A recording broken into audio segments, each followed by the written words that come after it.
네, 오늘은 아모스 8장 1절에서 3절까지 말씀 묵상하겠습니다. 8장 1절에서 3절까지입니다. 말씀 읽습니다. 주 여호와께서 내게 이와 같이 보이셨나니라. 보라, 여름 과일 한 광주리이니라.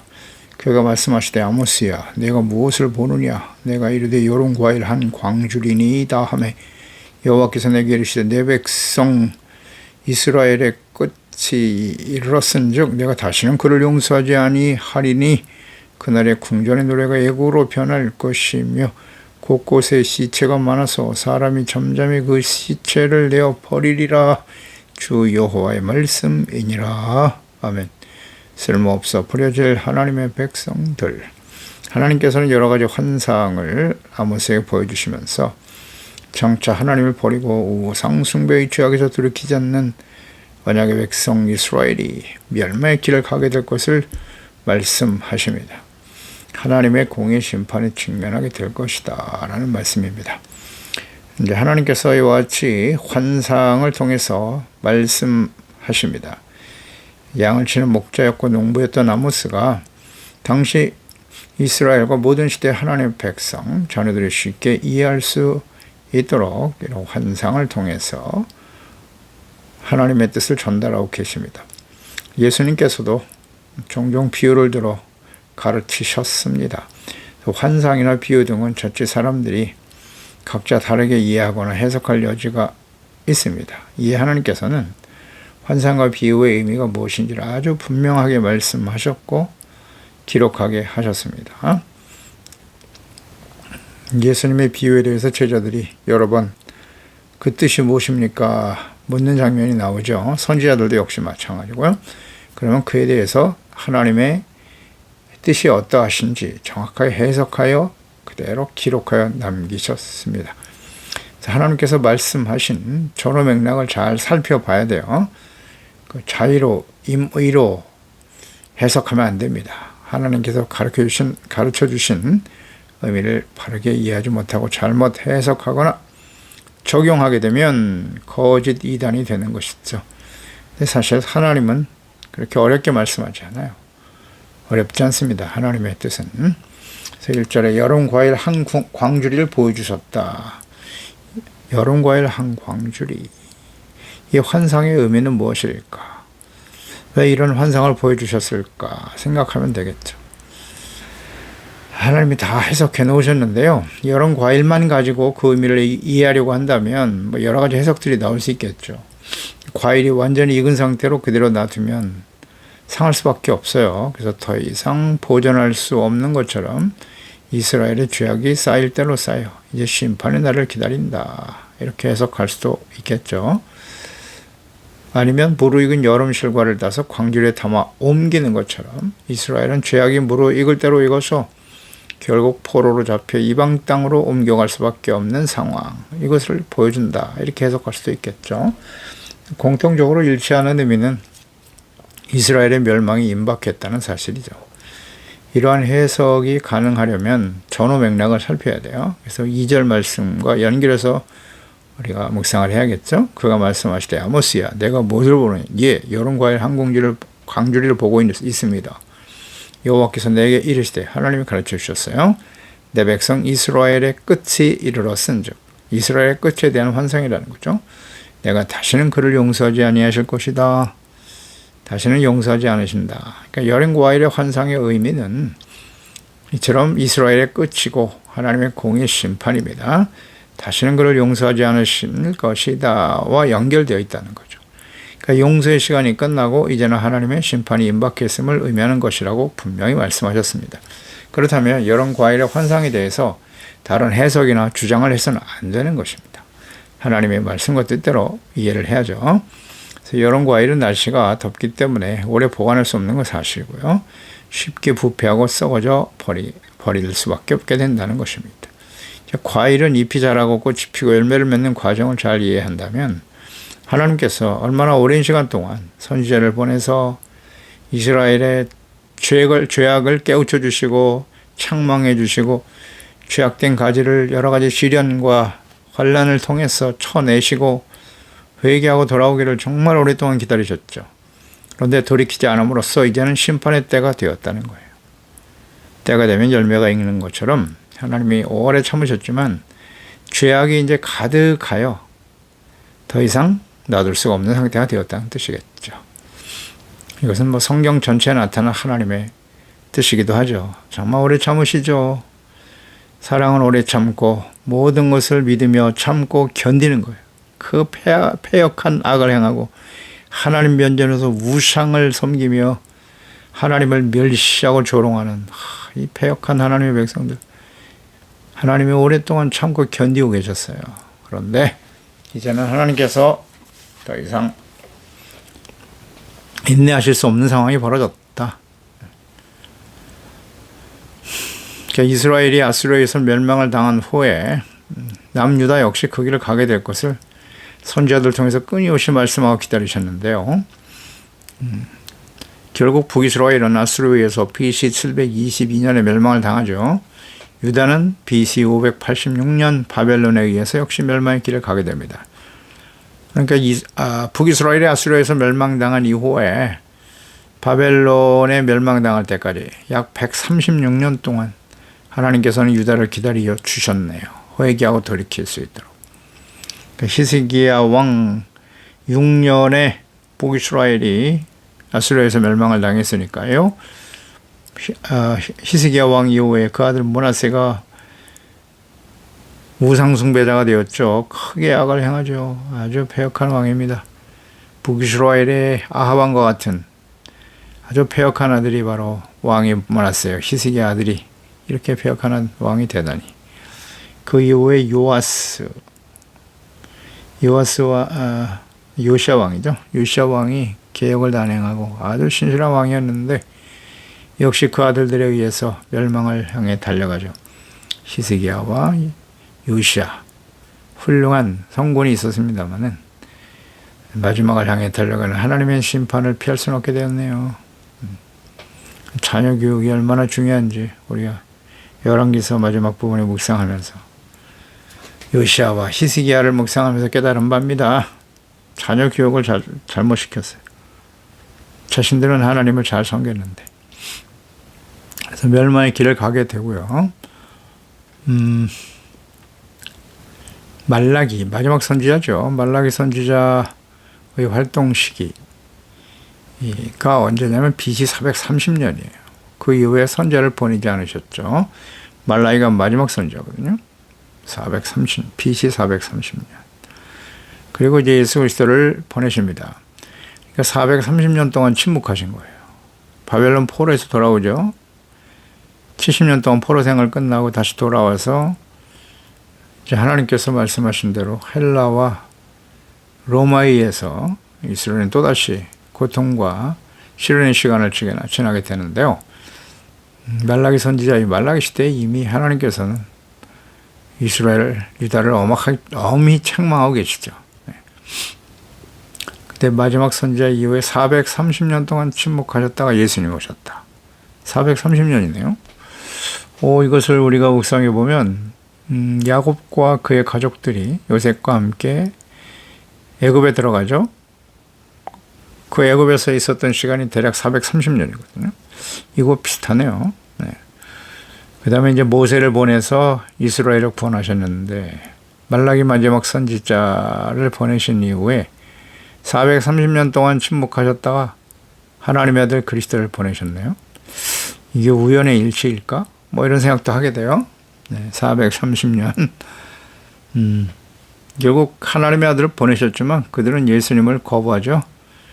거부하고 십자가에 못 박아 죽였습니다.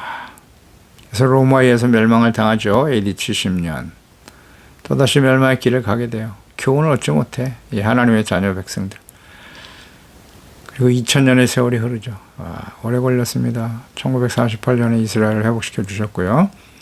우리 세대입니다. 우리 세대. 우리가 살고 있는 20세기, 21세기 70년 됐어요. 오랫동안 기다리고 계시는 건데요. 이제는 한 세대, 글쎄요. 이때가 거의 마지막 때인 걸 우리는 확신하게 되는 것은 1948년 이스라엘이 독립된 이후에 엄청난 부흥의 역사가 시작돼요. 부흥의 역사가 시작되고 또 갑자기 통신 문화가 엄청나게 발전하죠. 3차 산업이 발전해서 정보통신 산업과 문화가 발전하면서 땅끝까지 복음이 전파되고 증거되고 있고요. 또 부흥이 일어났어요. 성령의 역사가 크게 일어나서 우리 한국교회가 크게 부흥하는 시기이기도 하죠. 그래서 지금 이 20세기, 21세기에 엄청난 변화가 일어납니다.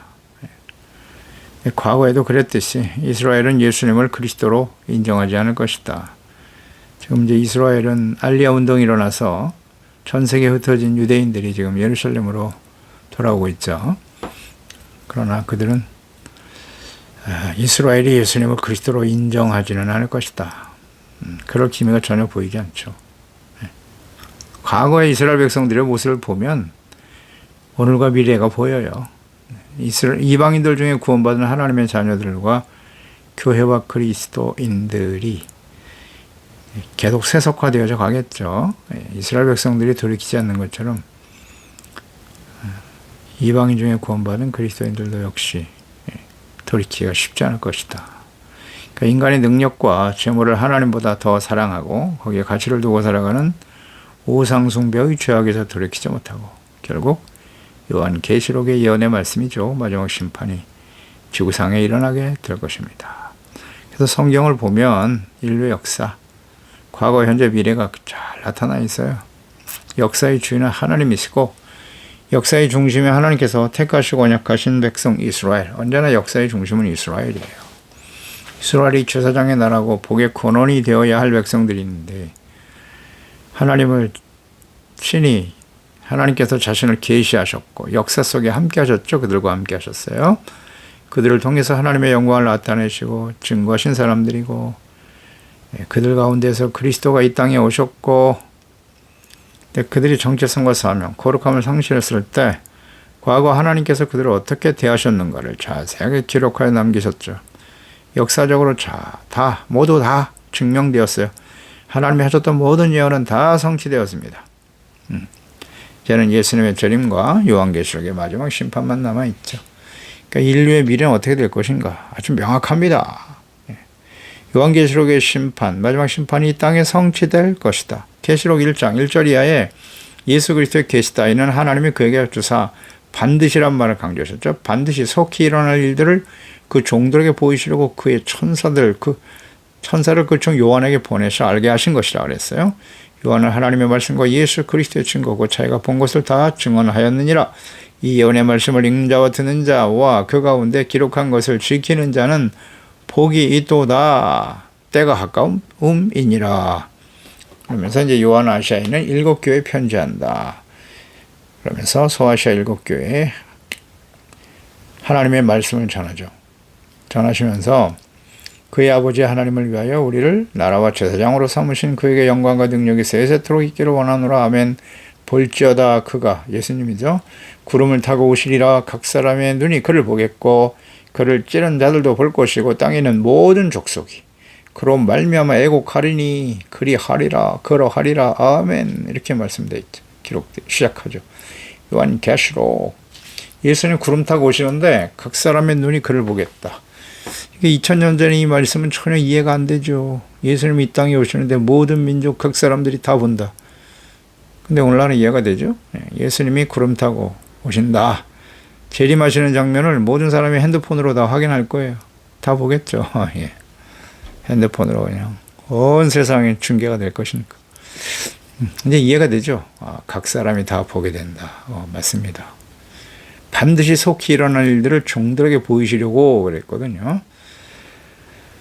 그리고 이 말씀을 듣고 지키는 자가 복이 있다라고 하면서 교회들에게 이 말씀을 하셨단 말이에요. 교회와 그리스도인들에게 책망과 경고의 말씀을 날리셨죠. 보내셨어요. 그가 구름 타고 오신다. 심판 직전에 있는 교회들, 예수 그리스도를 믿고 죄사함 받고 구원받은 하나님의 자녀들에게 소아시아 7교회 뭐라고 말씀하셨나요? 회개하라. 불신자들 보고 하신 말씀이 아니에요. 교회들에게 하신 말씀입니다. 회개하라고 하셨어요. 이기는 자가 되라. 어떻게 이기라는 겁니까? 대상은 누구예요? 지금 싸우고 있다는 것 자체도 모르는 사람들이 많거든요. 영적 싸움이에요. 예수 그리스도를 믿고 구원받은 그 순간부터 이제 우리는 악한 원수 마귀와 싸우고 있는 거예요. 또 우리 안에 끊임없이 일어나는 옛사람의 모습이죠. 육신의 정욕, 안목의 정욕, 자기 자신이 주인되어 제멋대로 살아가려고 하는 자기와의 싸움이죠. 또 하나는 악한 세상과의 싸움인 거예요. 하나님이 그 마음이 없는 세대, 사람들, 그들과 싸워야 돼요. 그래서 이기는 자가 돼야 한다. 어떻게 이기는지 이거 모르면 안 됩니다. 이기는 자가 하나님 앞에 서는 거예요. 지면 실패, 패배자가 되는 겁니다. 하나님의 전신갑주로 무장하라. 에베소서 6장 10절이야죠. 그거 모르면 안 됩니다. 싸우고 있다는 것 자체도 이해를 못하고 있으니 그 사람들은 이미 진 거예요. 사탄의 지배 아래에 있는 사람들이에요. 사탄이 누굴 공격할까요? 당연히 그리스도인들이죠. 하나님의 자녀들을 공격하는 거죠. 그 중에서 제일 연약한 자들, 말씀과 기도로 깨어있지 않는 하나님과 하나님의 뜻에 대해서 무지한 사람들을 공격하는 거예요. 이단들 보세요. 이단들이 누구를 미혹합니까? 불신자들에게 가서 말합니까? 아니요. 다 교회와 그곳에서 정착하지 못하고 떠도는 믿음이 연약한 성도들을 공격하는 거예요. 그게 사탄이 하는 일이라고요. 그래서 회개하라 이기는 자라. 이기는 자가 되기 위해서는 하나님의 전신갑주, 진리의 허리띠, 의의 흉배, 평안의 복음의 신발, 믿음의 방패, 구원의 투구, 말씀과 성령의 검, 하나님의 말씀으로 무장해야죠. 그리고 성령으로 깨어 있어야 됩니다. 성령님의 인도하심을 따라. 이거 모르면 안 돼요. 의의가 없으면 못 이겨요. 약한 원수막 의의 흉배잖아요. 믿음, 하나님의 말씀에 대한 믿음이죠. 자기 자신의 믿음이 아니라. 성령이 교회들에게 하시는 말씀을 들어야 한다. 성령님의 인도하심을 성령으로 거듭나야 되고 하나님의 영으로 충만하고 성령은 예수 그리스도의 영이고 진리의 영이고 하나님을 경외하는 영이시고 지혜와 총명의 영이세요. 진리는 오직 하나님의 말씀과 예수 그리스도이십니다. 성령은 언제나 예수 그리스도와 하나님의 말씀으로 인도하세요. 순간순간 하나님의 말씀이 생각나게 하시고 깨닫게 하시고 말씀을 묵상하고 들을 때마다 그 뜻이 무엇인지를 정확하게 이해하게 되고 깨닫게 해주시는 거죠. 그리고 순종할 수 있도록 도와주시는 분이 성령이세요. 근데 교회와 그리스도인들이 성령에 대해서 무지해. 잘 몰라. 오늘날 성령 시대인데. 그러니까 다 속는 거예요. 성령으로 거듭나지 못한 목사들, 성령으로 거듭나지 못한 성도들, 그냥 뭐 형식적인 종교생활만 하고 있는 거죠. 그 의미조차도 몰라요. 의미조차. 뭐 알아야 가르치죠. 그러니까 엉뚱한 소리 하는 거예요. 자기 생각, 자기가 옳다고 생각하는 대로 그냥 신학적으로 그냥 설명하려고만 애를 쓰고 무슨 의미인지를 몰라. 회개하고 돌이켜 용서받으라고 외치고 있어요. 하나님의 자녀들에게. 그러니까 정체성과 사명을 회복해야 됩니다. 거룩함을 회복하라. 근신하여 깨어 있어라. 이 땅이 아닌 주님과 함께 천상에서 우리는 영원히 함께 살게 될 것이다. 예수님의 재림에 관해서 데살로니가서 4장 16절 이하에 말씀하고 있죠. 주께서 호령과 천사장의 소리와 하나님의 나팔 소리로 친히 하늘로부터 강림하신다. 예수님께서요. 그리스도 안에서 죽은 자들이 먼저 일어나고 그 후에 우리 살아남은 자들도 그들과 함께 구름 속으로 끌어올려 공중에서 주를 영접하실 거라고. 그리하여 우리가 항상 주와 함께 있으리라. 이것은 사도 바울은 천국에 갔다 온 사람이에요. 죽었다 살아났다고요. 천국을 경험하고 그곳에서 말할 수 없는 놀라운 계시의 말씀을 예수님께부터 직접 들었어요. 네, 직접 들었습니다. 그 들은 말씀 중에 하나, 놀라운 이 하나님이 허용하신 이것은 전해도 좋다라고 말씀하신 내용이 바로 데살로니가전서 4장 10절이야. 예수님의 재림과 관련해서요. 살아있는 자들, 죽은 자들이 먼저 일어나요. 그래서 주님 앞에 서게 되고 살아남아 있는 자들도 구름 속으로 끌어올려서 주님을 공중에서 만나게 된다는 거예요. 그리고 영원토록 주님과 함께 있을 것이다. 영원토록 그 주님과 함께 살게 된대요. 어디서? 천국에서. 그냥 바로 천국으로 데려가시는 거예요. 마지막 엑소더스죠. 마지막 엑소더스. 그러니까 처음 엑소더스는 출애굽에서 하나님의 그들을 구원하사 첫 번째 엑소더스예요.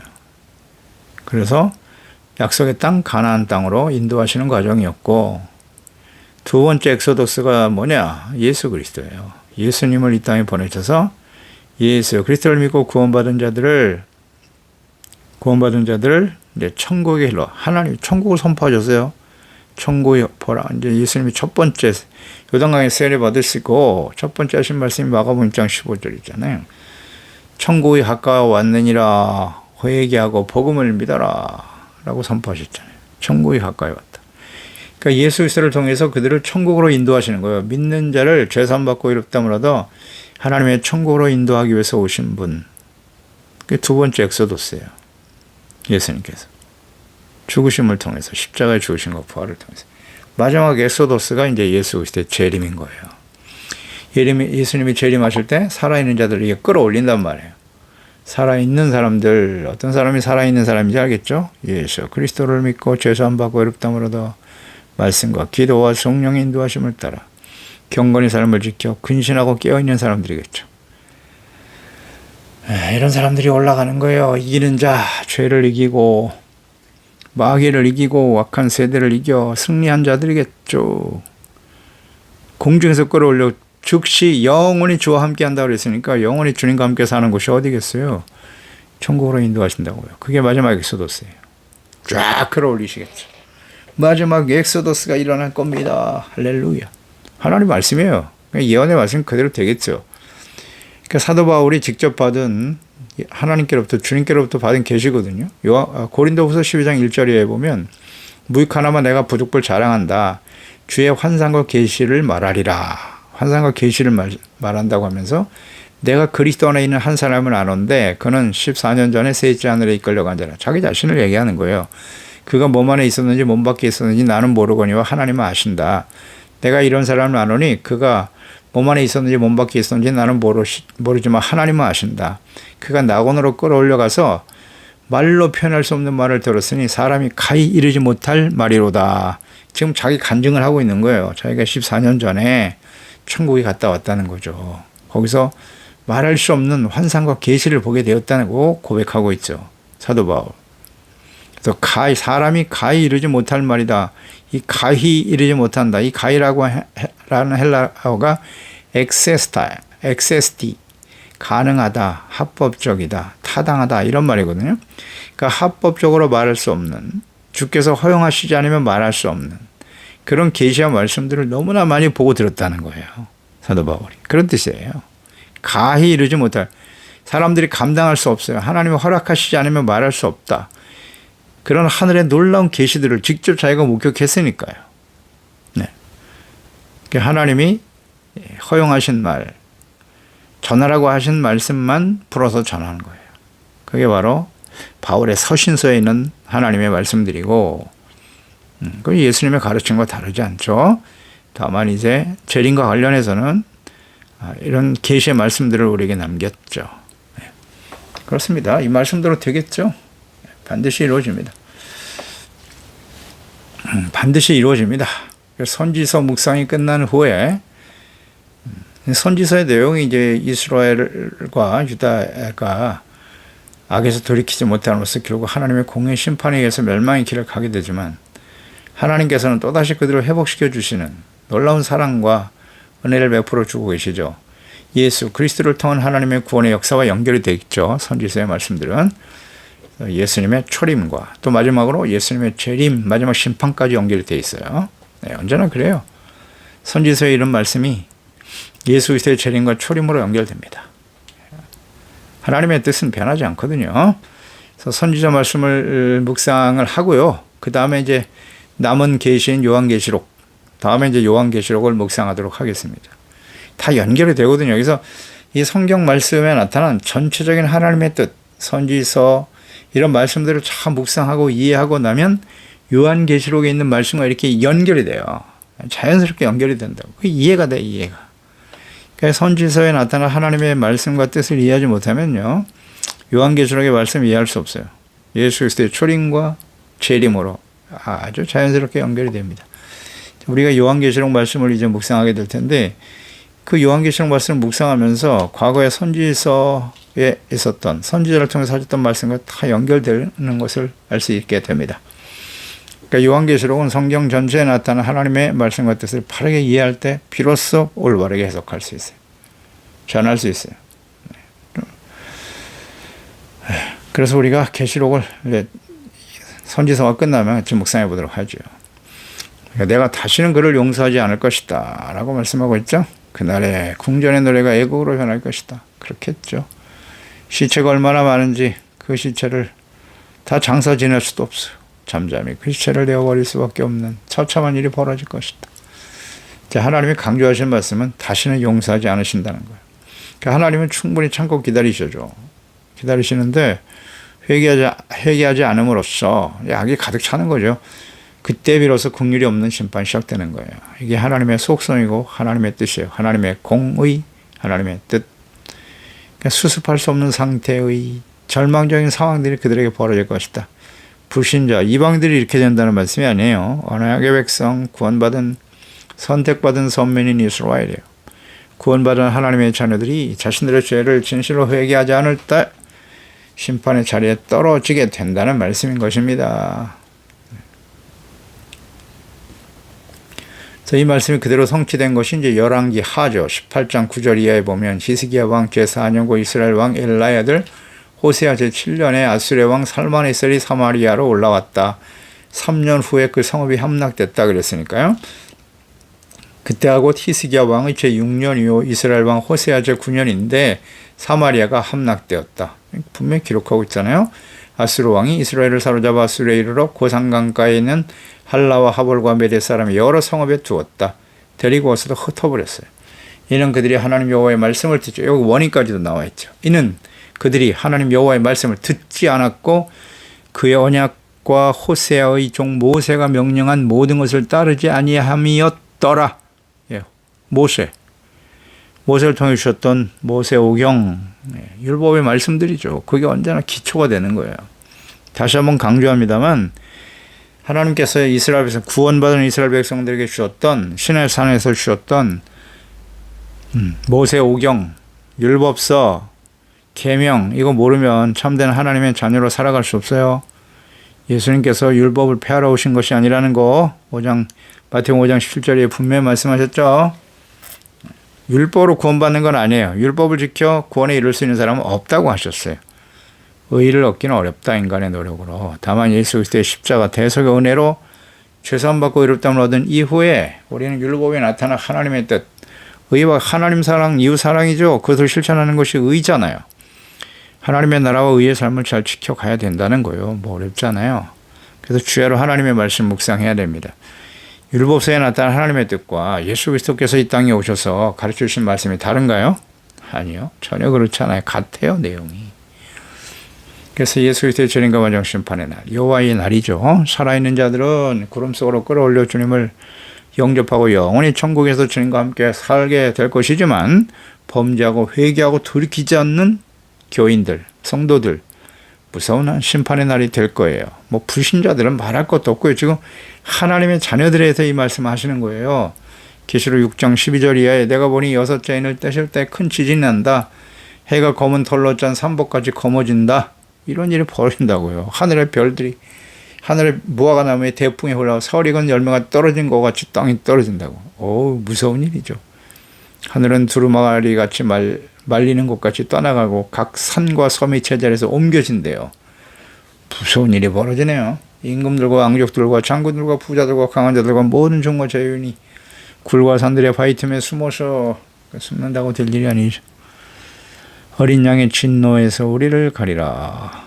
그들의 진노의 큰 날이 이르렀으니 누가 능히 서리요 하더라. 피할 수가 있나요?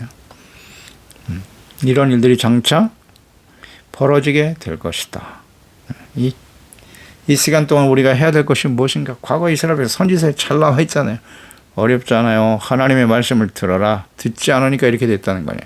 듣는다는 건 하나님의 말씀을 듣고 회개하고 주님의 말씀을 믿음으로 순종하는 거예요. 어렵지 않습니다. 기도하겠습니다. 하나님 아버지, 오늘도 주의 말씀을 통해서 왜 이스라엘 백성, 언약의 백성, 하나님의 사랑받는 복의 근원이 되어달 하나님의 백성 이스라엘이 멸망의 길을 갈 수밖에 없는가?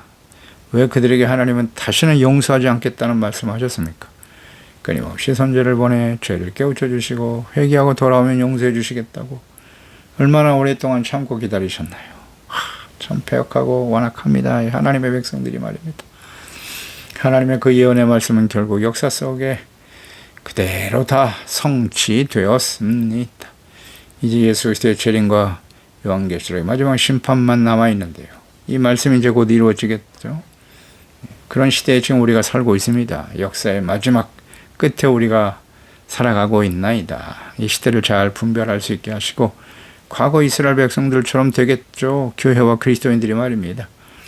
주여, 우리의 마음이 온유하고 겸손하고 두렵고 떨림으로 하나님의 말씀을 잘 듣고 지켜 순종하는 의롭고 진실한 참된 예배자, 또 성령님의 인도하심을 따르는 온전한 하나님의 자녀, 마음이 청결하고 깨끗해야지 하나님을 배울 수 있습니다. 주님 오시는 날 영광스러운 모습으로 주님과 함께 영원한 천국으로 올라가게 되는 그 마지막 엑소더스, 그날을 우리는 기대하고 소망합니다. 혹은 개인적으로 삶을 마감하고 주님 앞에 서게 될 텐데요. 부끄럼 없이 흠이 없는 거룩한 하나님의 자녀로 주님을 배울 수 있게 도와주세요. 예수님의 이름으로 기도드리옵나이다. 아멘.